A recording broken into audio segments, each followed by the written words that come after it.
was so aggressive. Oh yeah, that's a good brew. What is it? Is it dark roast or? It's just like frickin' nabob. That's all we can afford here. Yeah. You think Charles shells out for dark roast? Yeah, I heard not in this office. he likes that East African Spanish roast, but whatever. Mm, There you go. Oh no, I bet that's the stuff he keeps in his office. For sure. yeah, he's got like a million kinds of coffee up there. Petit bourgeois. Brutal. Yeah. Anyways. Très grand bourgeois. This is This is Left Look. It's a premier independent podcast from the Got to Studio. We'll be taking a look at Canadian and international arts, culture, and entertainment, provided with an unbiased life perspective. Voici l'independent podcast par excellence de l'Institut Cato, où nous examinerons la arts, la culture, le divertissement canadien et international pour vous offrir une perspective impartiale de gauche. Nice. Nice. Julian, I'm kind of lost here. I'm still kind of hazy from my sip of coffee. Yeah, what's up, man? Do you know what day it is? Right. Yeah, today for us is it's Sunday, August 6th. Uh-huh. For you, the listener, it's Sunday the 13th. ooh, that's probably double the commitment. At least. You're telling the day and the day that you're putting it out on air, and now you're like held Yeah. to the audience. That's good. That's good. Well, yeah, or maybe it's Thursday. I don't remember. You're somewhere between the 10th and the 13th for sure. No way. It's already soft. It's already. He slides down the hill gracefully. Yeah. Well, I- okay. Here's the thing. I gotta talk uploads here for a minute. Oh, So getting this- into the tech world. Yeah. If only well, we had a not stinger really. for that.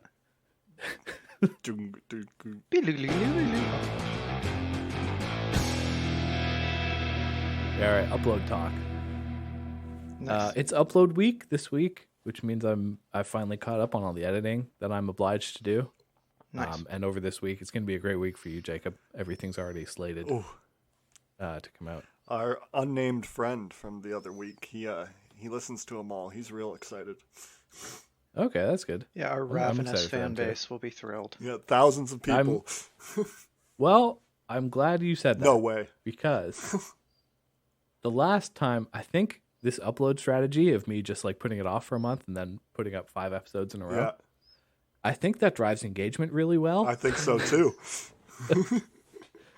Because, let's go to the stats here. If it's in the several thousands, I'm going to go dance for joy, and we're going to have to record next It's- week.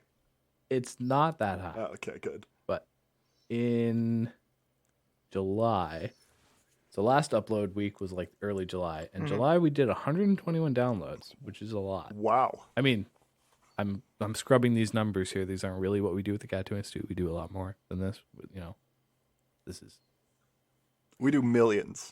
That was in Yeah. 121 millions of people. Oh, Yeah. well, I thought it was just our local figure. Most of our traffic comes from the other shows down the hall. That's great though. that is true. We've got 5 5-star reviews on Spotify now too. So that's Wow. Do we? Yep. I think there might have also been a comment on YouTube. Uh, I don't know if you watched that, Jacob, but it looked human. Somebody was asking for a PDF of the thing you read, I think. Oh yeah, I can find that for them. I didn't actually open it, but This comment was like from 3 months ago. I'm gonna go Person's dead That- now. Who's like, please, I need this PDF or I'm gonna die. They're gonna it's execute for a me. project. It's due tomorrow.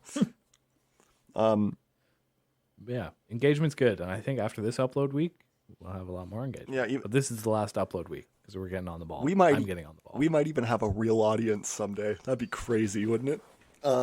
It would be crazy. God, to be lifted out of poverty by fucking the inanity of my own voice. What a dream. But anyways, Can hope. I don't think we did our introductions this week. I'm Jacob. This is brother Julian. How you doing? Hi, brother Jacob. And brother DJ. Hello. Sorry, I hate when podcasts just launch into it and they don't, say who's who, and then you're just kind of stuck being like, that's the deep voiced autistic one, that's the nice one, and that's the guy who uploads other everything. Yeah. But anyways, welcome to Left Look. Don't know what we want to start with this week. You want to start with the big news, or do you want to start with something a little more playful? I have an apology. Oh yeah, apologies. The apology segment must always come first. Yeah. Yeah, I love Oh, talking yeah. about Apollo. Polite. One of my favorite gods. Just hanging out, chariot in the sky. What a straight up G. Not like that Was he the Zeus god of- guy. Me- Is he the god of race cars? Is that Apollo? medicine and music. And race cars. Yeah. Oh, okay. Yeah, race cars. And also, what's it called? When you see into the future. Foresight. Thank you. That's not what they No, call I it, want to though. apologize because one of the episodes, it might be out today or tomorrow, or maybe it's later in the It's week. out.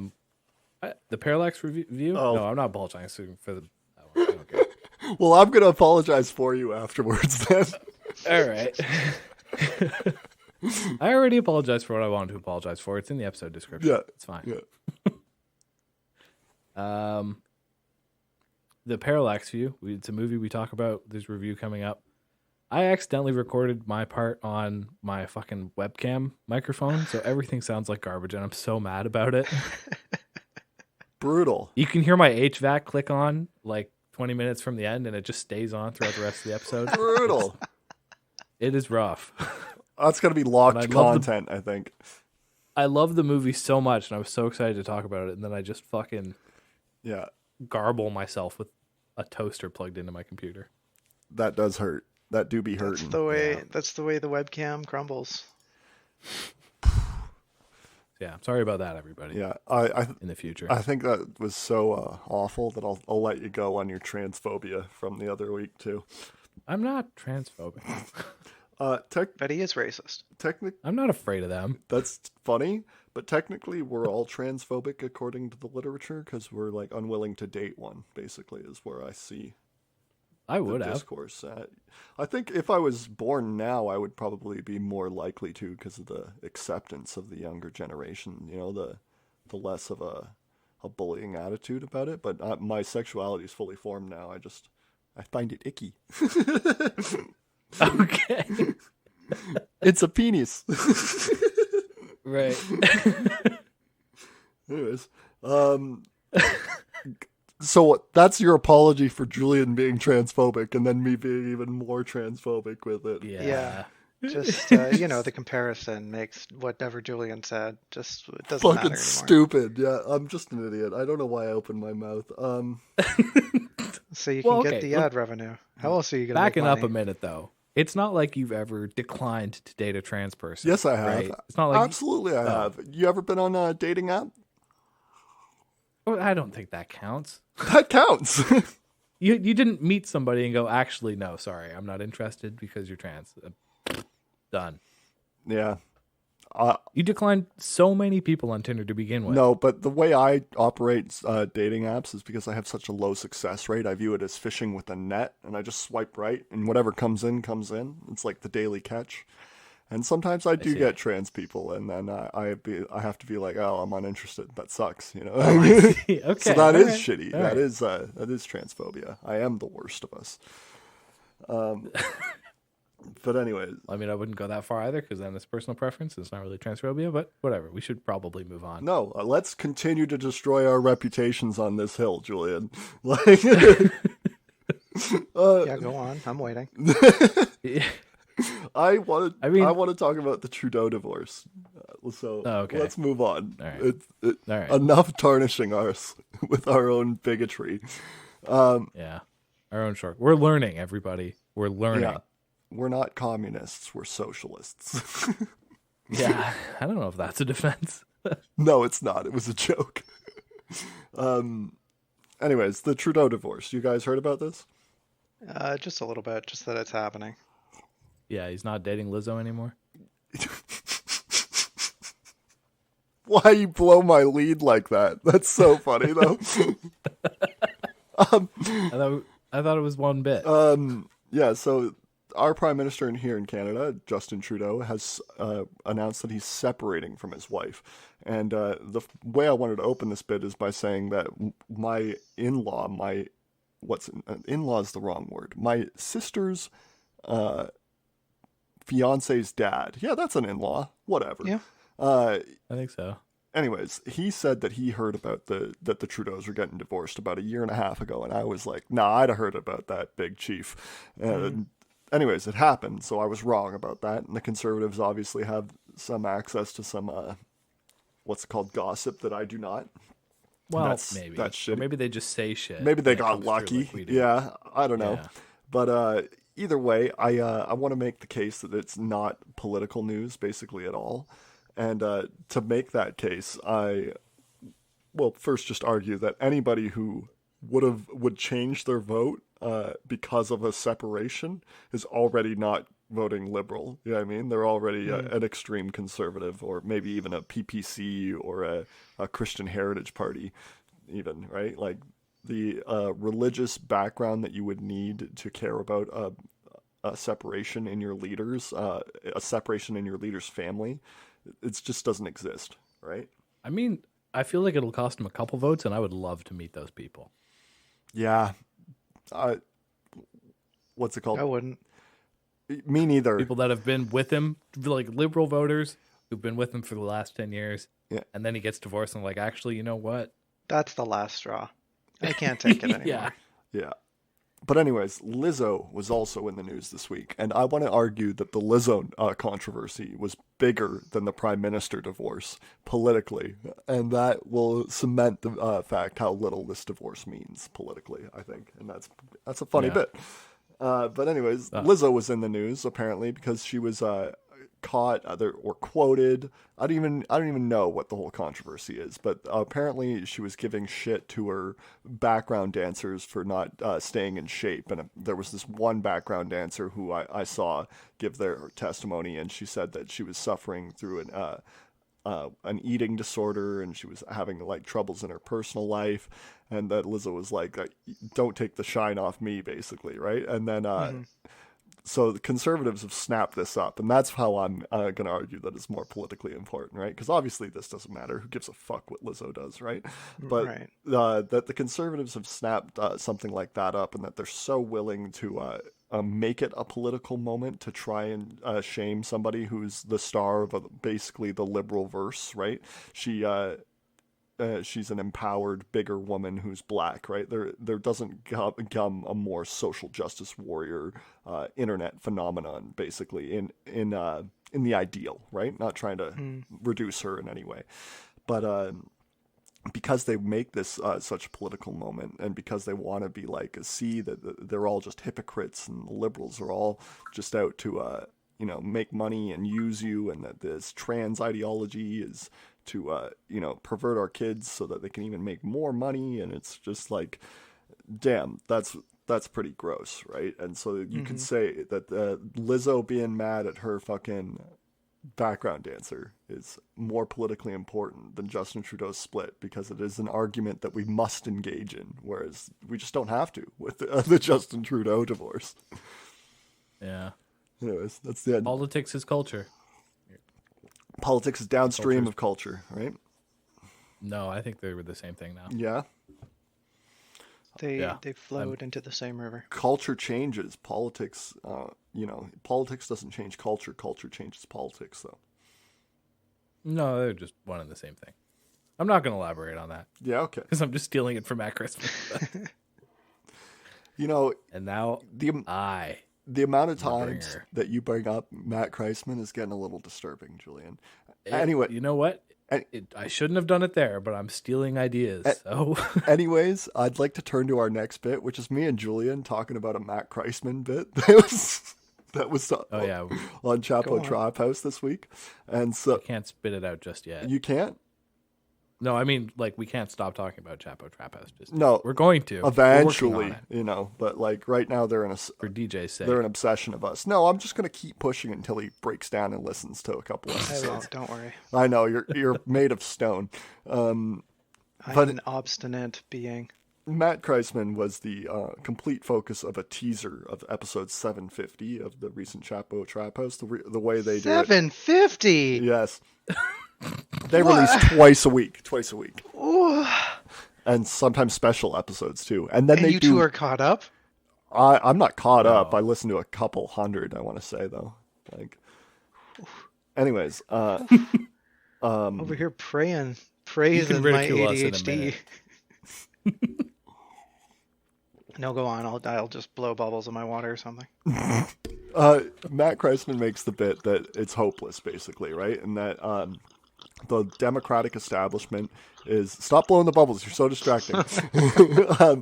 Matt Kreisman makes the argument that all the hubbubaloo about Donald Trump being a direct threat to democracy because he's such a fascist and he almost couped everybody last time. And that because if they actually cared, that they would try and put someone up who could beat Joe Biden. You know what I mean? And that because they don't, that means they don't care. And it's the Democratic Party's not a party, and everything's hopeless is basically where he ends it. And anyways, I just wanted to critique Matt Kreisman because Matt Kreisman himself has the power to become, to do something. Like if he just started picking districts and taking applications and parachuting people in and then on air being like, this week we're supporting this person on Patreon for a Democratic candidate for whatever, or independent candidate for the Chapo Trap House party. Right? They actually have the pull to actually just start making things happen. And they don't do anything. They just continue making millions of dollars off their fucking comedy career. And they're fucking, they're living it up. Yeah. I think you kind of overestimate the reach of the show a little bit. How many people listen to it? I think it's hundreds of thousands. On Patreon? Not Patreon, but if it's hundreds of thousands of people who are listening to it, right? Yeah, but those aren't people that are going to move their hands or feet to do anything. They don't need to move their hands or They're feet. just consuming entertainment. You need to pluck one of those people out of the crowd who is mildly professional and has an okay resume, right? And you need to give them $10,000 so that they can go post signs and work their ass off for 3 weeks trying to win a fucking election, right? And it's a gamble. Maybe you lose $10,000, but you're Chapo Trap House. You can lose $10,000. You know what I mean? And yeah, I mean, what if they won? Maybe. Yeah. And what if? No, carry on. If they won, then that's the first domino, right? Then what if you had a party of 30 or 40 representatives over several states? You could start winning contracts for think tanks that Chapo Trap House has developed, right? And start really grinding into the fucking institutions, right? Admit defeat is such a pussy thing to do, right? Like, why not fight? You have the resources. You have been plucked by the gods of the algorithm to have the chance to fight. But anyways, that's the end of my bit on it. Okay, DJ, carry us for a minute here. I don't really know how I feel about having somebody who runs a podcast as like a political leader. They don't have to succeed. It would quickly supersede them too, and Chapo Trap House could function as any other corporate entity, which has a board of directors and elects a president. Vibe, though. Dude, there's no other way to do things. That's 500 years ago they figured out this is the best way to do things. I don't know, like pitchforks. And then we all starve. That worked in the 1900s. Come on. Let's give it a shot again. I think we just gave up too easily. I think that's the problem. Maybe in the 1800s. In the 1900s, they started putting down strikes with shotguns and shit. Yeah, and then the pitchforks started getting hurled. Right? They weren't just holding them; they started throwing them back. Yeah, and then they stole the shotguns, and then they stormed the royal palace, and then they killed the royal guard, and then they killed the Tsar. And the Americans dropped bombs from planes on striking workers one time. Yeah. Well, just got to throw the pitchforks at the planes.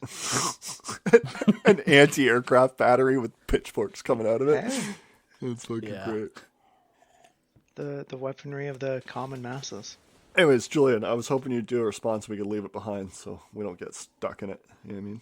Well, I just wanted to get the actual numbers in front of me here to see what Chapo Trap House actually does pull in through Patreon. Mm-hmm. And the closest number I saw was about $180,000 a month. 180. Is that enough to do anything politically with? How much is it a year? No, multiply just that by over 12, $1 million. Yeah. How much do you need to survive for the rest of your life? Less than that. I mean, yeah. They've already made millions, right? They've already made millions. Yeah. And then that's not their only source of income. They do the live shows, they do the touring, they have subsidiaries and relationships with other people. Yeah, but even I don't know if even millions of dollars is enough to move things politically. Oh, yes, it is. You just got to be, what's it called? wise with your pennies. You know what I mean? Right. Billionaires get to be foolish with their cash, right? You press the pressure point here or the pressure point there, the whole system will shut down. Like, I mean, I'm into it. I love the idea of a dirtbag left political movement Yeah. instead of just entertainment. But I don't know. and like they're serious enough to maintain an actual political movement, right? They just have to set up a constitution and like a couple founding documents, and then just, you know, whenever things are serious, touch a little hammer to the desk and be like, okay, it's serious, we're talking right now. And then when it's over, we can go back to being shitbags like we love to be, right? Like, but anyways. Yeah. I don't know. Something to chew on. Yeah, but what I think they should do first, though, is grow the movement, like, because politics in the United States is so limited. So 20th century, it's limited to the United States, right? What if you started funding candidates in the Commonwealth, right, that are super leftist, and their fucking agenda is to join the United States as new states, right? And then all of a sudden you have supranational power, like an international corporation. You know what I mean? The ability to block trade and resources and things like that. It's one jump away. They already made the first impossible jump to being a successful leftist podcast, right? Yeah. But anyways, that's all I've got. All right. Yeah, so I was hoping next we would talk about the, what's it called? The revolution, the coup. You want a stinger? Yes. Yeah. Sure, yeah.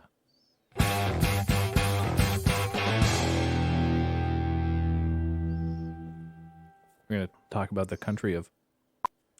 He's been so excited ever since I posted the first Niger article in the group chat. I could feel it. Yeah. It was radiating from him.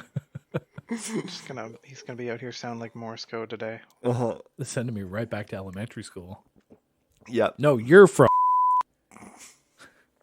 So what's going on in West Africa is where our story takes place, because Niger is unfortunately not a great enough setting to contain it all. And but basically what I'm going to answer the question with is most directly is I have no fucking clue what's happening, but I have some sense, so I'm going to give you what I do know. And so there was a coup of a president in Niger who was elected in 2021. He's been overthrown by military and far right people. That's where it is, right? Right.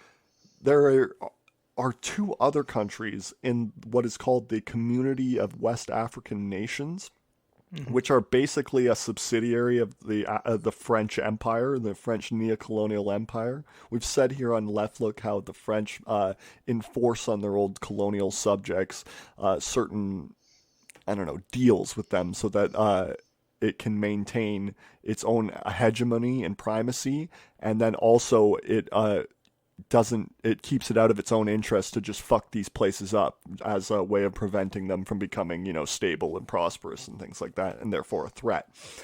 And so France basically owns West Africa and this community of nations. They have restrictions like they have to have military bases throughout the place. They have 25% of their gold reserves have to be in Paris, right? Like just tons of stuff. All the uranium goes to France, all the gold, like all the special stuff that they can get from there.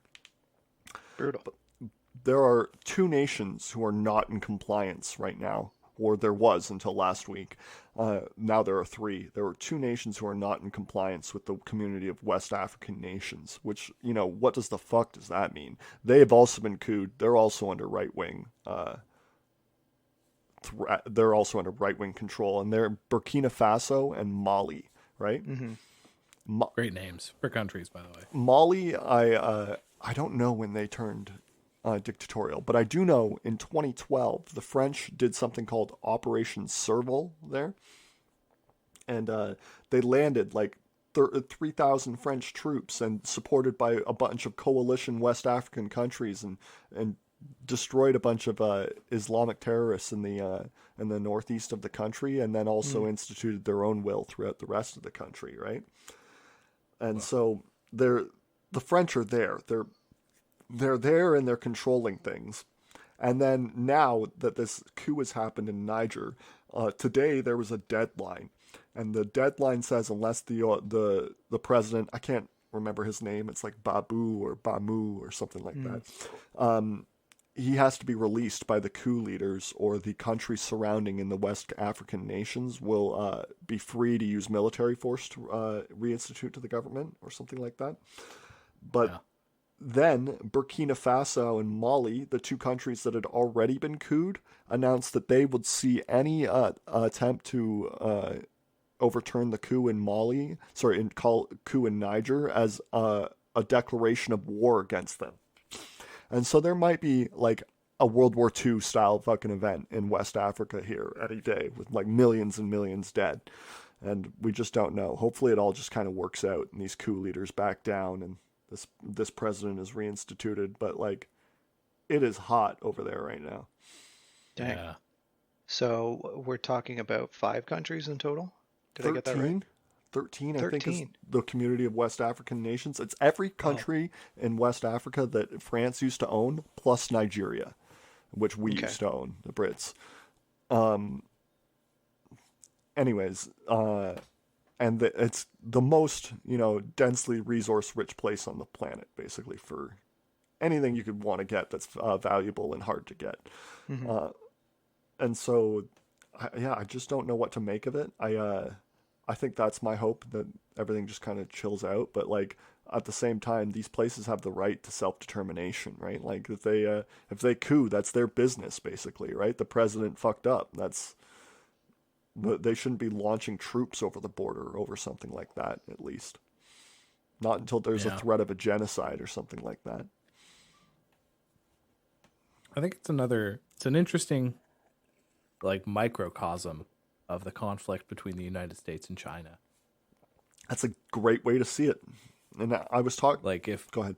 If the war in Ukraine is the first battle of the Third World War, then I think this is the second battle on the horizon. Yeah, Africa will definitely be the great front, right? But I always thought it would be East Africa to be in West Africa. That's very interesting, right?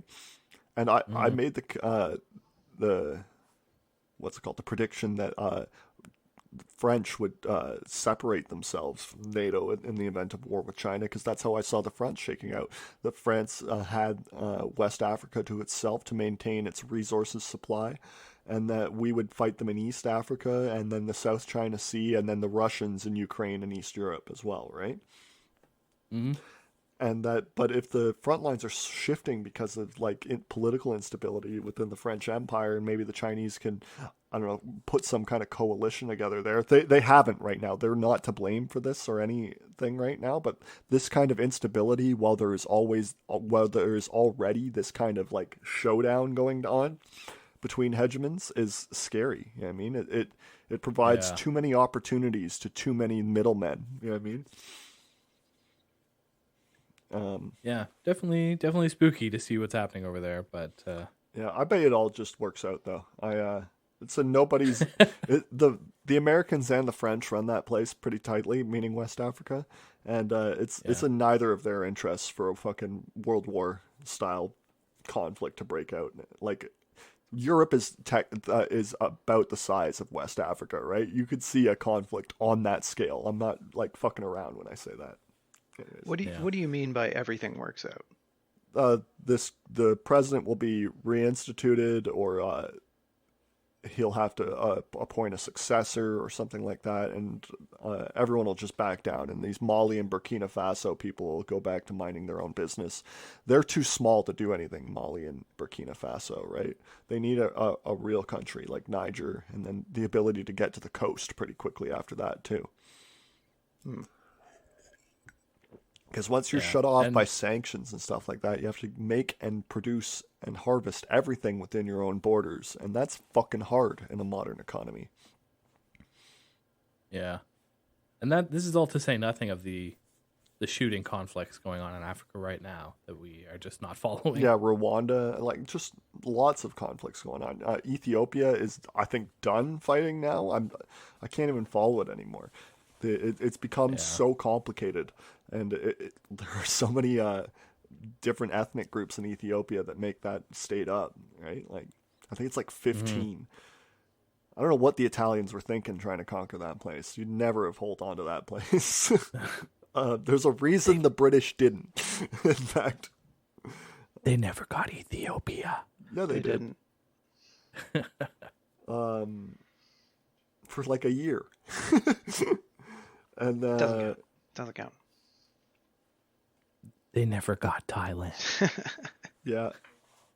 But, actually, I saw a video this last week that made me really regret my prediction of war with China in 2025 because it was a plan that Taiwan could adopt that is a non-nuclear strategic threat to China, and that's to launch a bunch of cruise missiles at the Three Gorges Dam along the southern river. I can never keep them straight, the Yellow and the Yangtze. I think it's the Yangtze that's on the south, right? I don't remember. I thought Yangtze was just Chinese for yellow.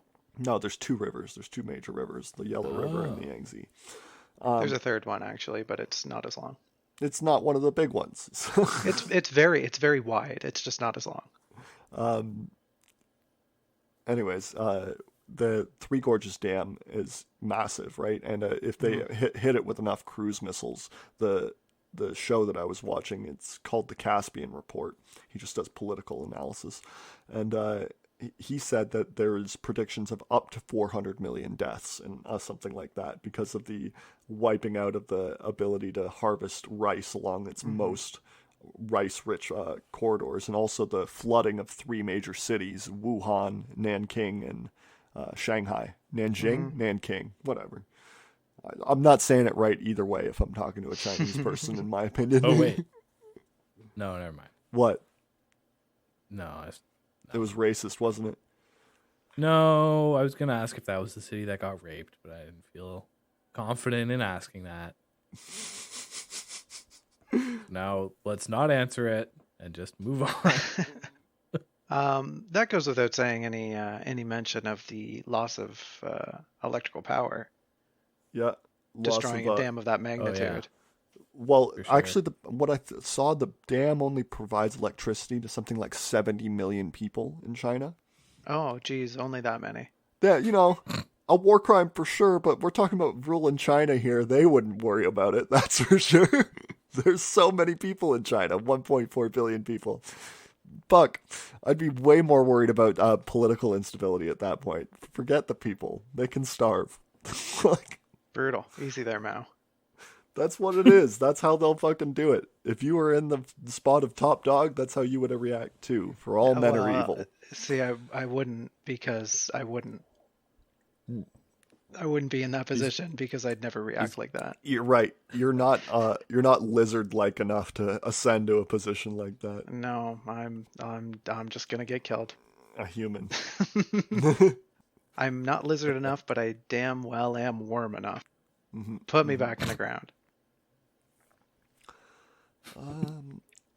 We still love you, even though you're a worm, DJ. Thanks. Did we want to do the movie reviews? Seen any good dirt lately? Speaking of movies, either of you seen any good dirt lately? Sure, yeah. Yeah, I saw 2 bits of dirt. Well, we're on the topic of global annihilation, so maybe let's start with Barbie. I knew that's what you were doing. No, let's start with Oppenheimer, because I honestly know nothing about the film, and I'm pretty curious as to Julian's take here. Oh wait, you didn't see it either? No, I'm the only one who saw it. Oh, okay. It's fine. Okay, thanks, Julian. This has been our segment with Julian. Yeah. No, I don't know. It's like both of them were pretty much just exactly what I expected them to be. You know, like I'm not really sure why we're still talking about them. Like I don't feel like they're that important. But we're talking about them because everyone else is talking about them. It's water cooler effect. Yeah. I guess they're both sub-average from what I haven't seen either, but from what I can glean. How did they deal with the socialist implication of Oppenheimer? Well or not well, do you think? I mean, they made it pretty clear that he had leftist. He was a socialist. They made it clear. Tendencies. Yeah, good. Well, no, because he makes it very clear he never got a card. But yeah, he did just about everything else. I've seen the meme it's Matt Damon saying something like, he's a known communist. Like, it's fucking pretty creepy. Matt Damon's pretty funny in that movie. Yeah. Not funny, but he's good. Who was Robert Downey Jr. in that film? Oh, right, I've heard this before. He's some guy who was in the military and then was in politics and head of the atomic energy and responsible for the H bomb, right? Maybe I didn't get the impression. I like everything except the H bomb. Yes, I mean the H bomb they associate more with another character in the movie. The H bomb isn't that. Both, in fact, are just fucking caveman technologies. They make it seem like it's so complicated, but like fire bullets of uranium at block of uranium. That's an A bomb, right? That's how an atom bomb works. It's just fire bullet of uranium at block of uranium. And then for an H bomb, it's like use special fuel while firing block of uranium at bullet of uranium. It's just then the fuel turns the fusion into fission or whatever, the other way around. It's just like, damn, that was not as hard as I thought it was. I don't know. I'm sure the math and how they figured it out was hard, but like not a super complicated fucking design. You know what I mean? Don't know. You don't know? I think it's still one of the most complicated things we do to this day. And I think it was one of the most complicated things ever done at the time. Heavy water and all that shit. We could have figured it out. Isotopes. Yeah, you and I, we could have figured it out. Yeah. No, there's something problem. I'd like to say. Get you to and like in like a farmyard, backyard. Need a blackboard. Yeah, with a blackboard. Summer's day. All right, fellas. Good luck. Good luck handling fission. I'll be back in a few hours to check on you. And basically, what's his name? Einstein had laid it all out in that letter to Roosevelt, right? We can do this. This is how it's done. They didn't have to fuck about with too much. They were just worried about lighting the sky on fire, from what I can recall. Yeah. I thought the big deal was they were worried it was going to make a black hole or some shit. No, light the atmosphere on fire is what they were worried about. That's CERN you're thinking of. Oh, yes, yeah, the kaleidoscope. Kaleidoscope. the large hadron collider. The kaleidoscope. The kaleidoscope. That is very good. If it doesn't get renamed to that, I'm suing. That's going to be this episode title, actually, even though this episode has nothing to do with the Large Hadron Collider. The Large Hadron Kaleidoscope. That's good. I think they should do that as a tourism stunt, really. That would be great. Like you go there and they have these special kaleidoscopes that let you see subatomic particles. A kaleidoscope that's 27 miles long and entirely underground. Okay. Last question on Oppenheimer, and then we'll move on. How did they handle the scene with the president where he was like, I don't remember what the exact quote is. What I've heard the quote is something like, "Never bring that fucking pussy in here again," or something like that. Yeah, it was pretty much what he said. It was okay. Don't let that crybaby in here again. Yeah, I knew they'd blunt it. There's no actual quote on what President Truman said. It's just apocryphal. Or not apocryphal, it's attributed to him.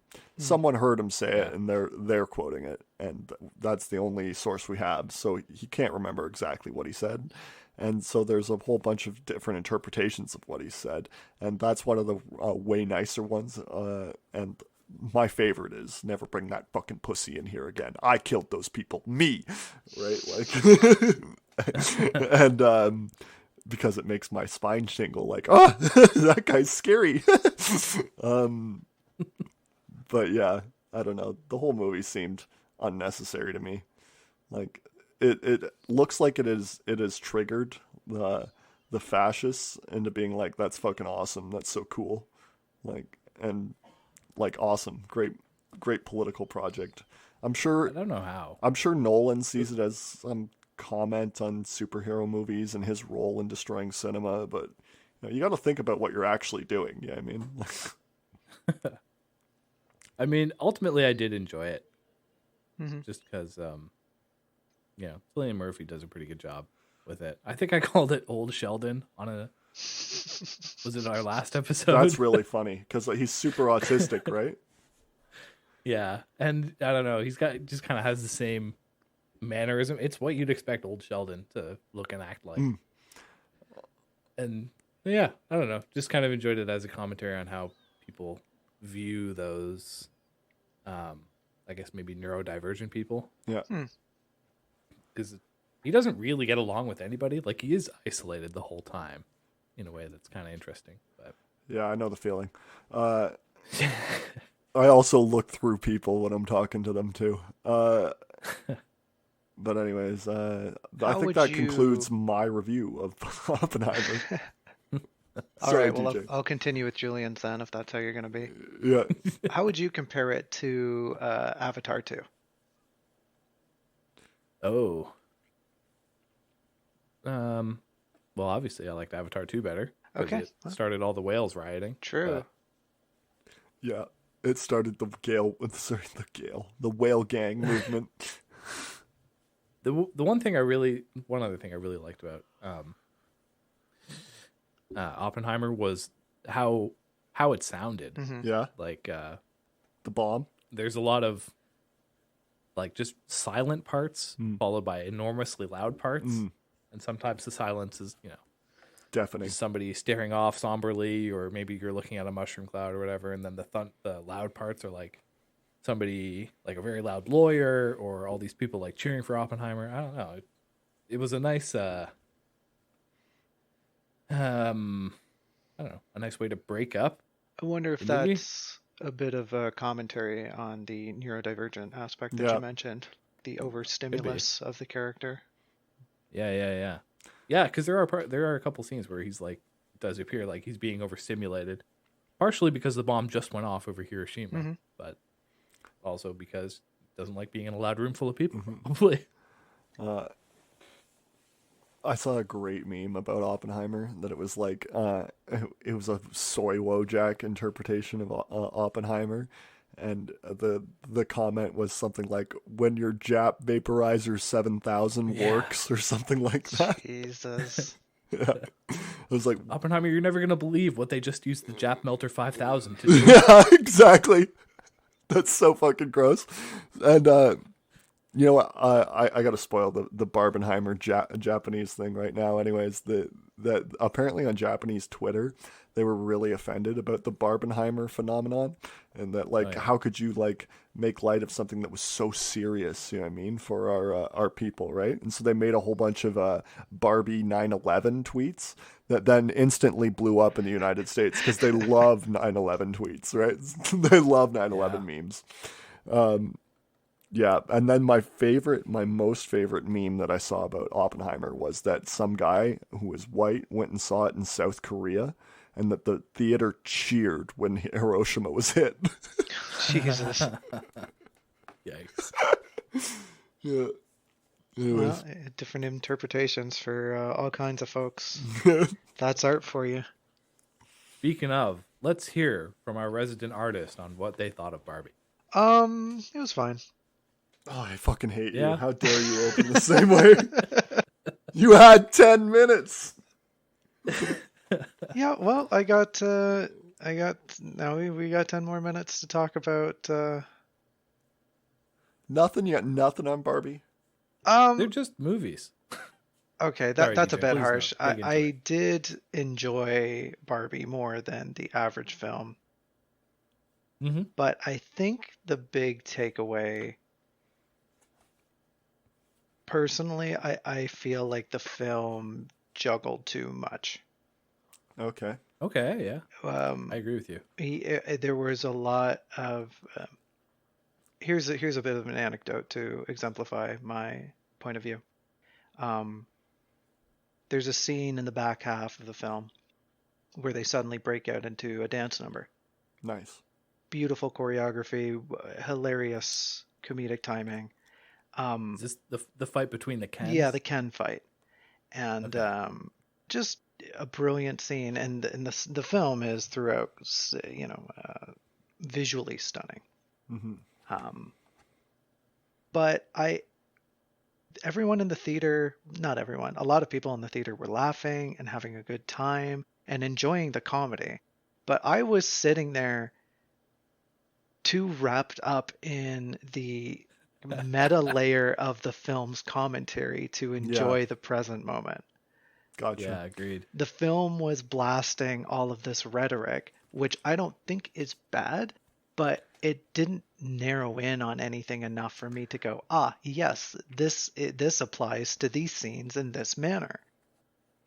Yeah. And so I didn't really enjoy the viewing experience, nor did I come out of the theater with a fresh perspective. Yeah. Well, I assume that whatever kind of critique that they could offer you, you already know. But like, was there anything good? I heard the Ken subplot was not bad. The Mojo Dojo Paradise of Women. That's not a bad critique either.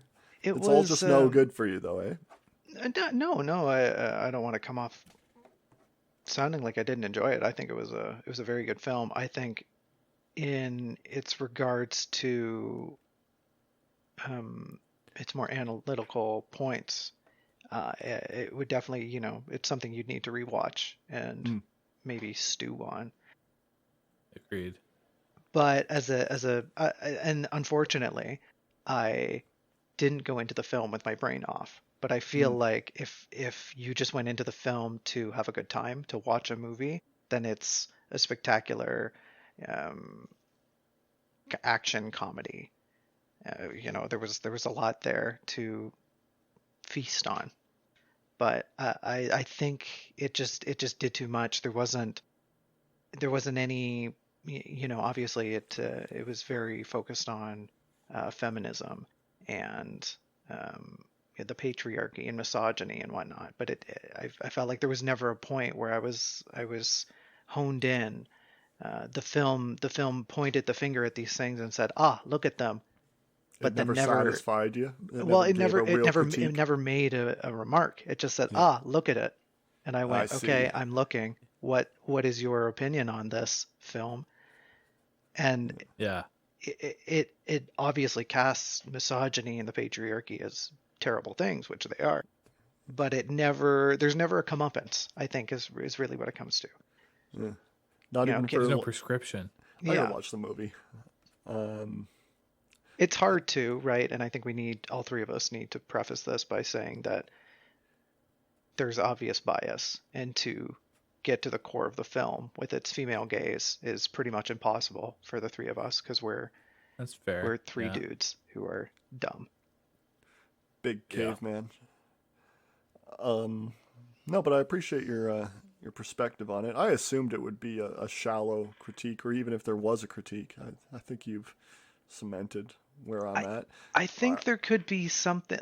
I don't know. There's like a layer there that you could dust off and find more meat inside. Mm-hmm. But to put it one way, I'm looking forward to the video essays on Barbie. Yeah, same. Jesus. That's a psychotic. But I just feel like some people who are it's too dense. Yeah, exactly. People are going to parse this and interpret it in a way that I will then see and go, oh yes, I do remember that. That is an interesting perspective, and one that I agree with because I shared that experience. Thank you. You're smarter than me, and I lacked the depth and the cognition to interpret my meanings in such a A to B format. Thank you. Ew. Imagine getting your opinions from someone else and not, having to have your own. God. You expect me to think for myself in this day and age? I don't. That's not what capitalism taught me. Nobody thinks for themselves, but you're supposed to form a constellation that is uniquely yours from your collection of things that you've seen. Right? To just already know that you're going to go look at some fucking YouTuber's video blog is not an authentic constellation. I disagree. The stars are all there, brother. They're all there. I did the same thing. When I got out of the theater, I was like, I would like to read some kind of dissection of this, because I can't apply all of the theory I'm aware of to it at once. Hear, I don't know, like a synopsis or the director's take on what they were trying to get across would be enlightening. Yeah. Well, I don't know if I'd want to hear the artist's view on it. What? I never ever want to hear the artist's view on their art, in fact. That is literally the only one that Nope. you should go, huh, that's valid. Nope. Never. I think they are uniquely denied from having an ability to see what they've created. They're oracles. They're prophetic. The Gestalt speaks through them. We talked about Cezanne a couple episodes ago. Was that the dude with the bowl of fruit? Yes, he's important to art history, but he wasn't important to art at the time, and it's because he influenced a whole bunch of people later, right? But Cezanne is an eye, is the way people like to say that the way he viewed the world is the way he painted, and because of the way he did that, people had the freedom to interpret the world differently. Really cool. But anyways, all artists completely fucking unable to comment on their own work, and in fact, any commenting of their own work shuts off the universe of possibilities that the work opens up. Well, you can still disagree with that. Yeah, right? That's easy. And that in itself is an interpretation. All right. I mean, I am... Here's my favorite part of the movie. Sure. There's a car chase where Barbie's being chased by agents of Mattel. Uh-huh. And DJ, refresh my memory here. Does anything interesting happen during that car chase? There is one funny quip that the mother and daughter share during that scene. Right. There's a couple quips, and like an SUV drives over a curb, and that's pretty much the entire car chase. Yeah, there's one scene where they double back down an alley. You know, the old trope to lose one of the SUVs. Yeah. Okay. And I don't know. I was just struck by that. I was like, why would you have a car chase? But like, I mean, this is the male gaze coming out of me here. There's no explosions. There's no guns. There's no damage to the vehicles even. I felt like I was watching a car commercial. And then I was vindicated sitting in the hospital a little while later for something unrelated. I'd hope it was unrelated. I see an ad for, I think it's the Chevy Blazer, which is what they drove in that movie. Yeah. It's using just footage from the film. It's like, oh, you shot this like a car commercial for your corporate sponsor, didn't you? Quite likely. I'd like to cut in there and say, yes, all of the decals and the car types are very visible during that car chase. Yeah. Something I was actively trying to very ignore. clear.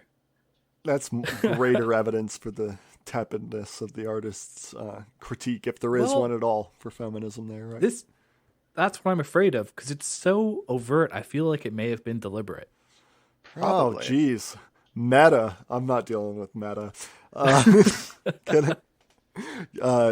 Can I share with you some favorite memes I had of the Barbie Please. experience? Someone had taken reviews by right-wingers who hated it and posted them in like a nice pink Barbie font and like as Barbie ads, and they just read hilariously at like something like, "This will destroy the nation and turn us all into homosexuals. Come watch Barbie 2023." This is a perverse dream of women dominating men that all females will soon aspire to if we don't crack down. Come see Barbie 2023. Jesus. It was really good. It was really Getting good. people on board the good way. Yeah. Stomp at the fascists with a slightly left-leaning liberal piece of media. What was I going to say there? I remember they did something similar. Not they, more so the internet, when Turning Red came out. It was just there was this whole. Doesn't sound as aesthetic, but it was kind of a subgenre to just take all these like hyper Christian anti-reviews, and there was a lot of them going around with voice actors. Popular voice actors would read them in. That's awesome. Yeah, just like stupid voices. That's great. Yeah, that's magical, right? That's fighting fascism right there. Yep. The ability to laugh. The ability to point at fascism and bully it. That's a good tactic. Yeah. Need more of that. So I think I'll switch gears for the last 5 minutes here. It's a good place to insert this bit, and I think we're wrapping Barbie up pretty well here. Yeah. So the credit agency Fitch downgraded the United States last week from a AAA to a AA plus. It's go ahead. I'm not gonna panic until I hear what Abercrombie does. Hey everybody, this is Julian in Post. It looks like we're all going to have to wait and see what Abercrombie says because Jacob somehow lost the back 6 minutes of this episode. So here's just the funny little ending where I try to say something genuine and DJ doesn't expect me to. And yeah, good night. Nice. Told me to go pick flowers. This- All right. Anything else, Julian? Nice. We're not transphobic. We're trans allies. We support trans people so much and all the LGBTs, Qs and stuff. Yeah. So don't be upset. We're just stupid. They Summer's really are. coming. They're just stupid. Just forgive them. Me, blowing bubbles though, I'm cool.